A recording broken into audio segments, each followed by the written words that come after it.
Une autre inquiétude à l'approche de la légalisation de la marijuana. Des médecins du Québec s'inquiètent des effets de la légalisation du cannabis. Dans les mois qui ont précédé la légalisation du cannabis au pays, de nombreux experts se sont dit inquiets. On craignait entre autres qu'un plus grand nombre de jeunes consomment, des jeunes plus vulnérables aux conséquences néfastes de la marijuana. On constate que finalement, un peu comme le bug de l'an 2000, la menace qu'on percevait ne se manifeste pas. Si la catastrophe annoncée n'a pas eu lieu, c'est entre autres parce que la santé publique a mis l'accent sur la prévention. Et on pensait qu'une approche prudente serait probablement mieux indiquée qu'une approche de prohibition. Les plus récentes données de Statistique Canada démontrent que le nombre de Canadiens âgés de 15 ans et plus qui consomment du cannabis est resté stable malgré la légalisation.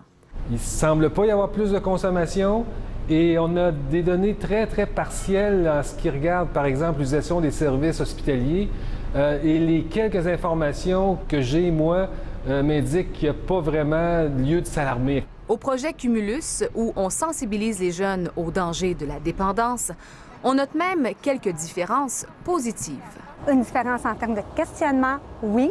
Une différence en termes d'avoir fait tomber des tabous de discussion, oui. Les tabous semblent être tombés, entre autres, chez les parents. Les parents qui nous appellent, c'est effectivement ça. On se pose la question de comment on peut l'aborder avec notre enfant, de qu'est-ce qu'on peut dire, de qu'est-ce qu'on autorise, de qu'est-ce qu'on n'autorise pas.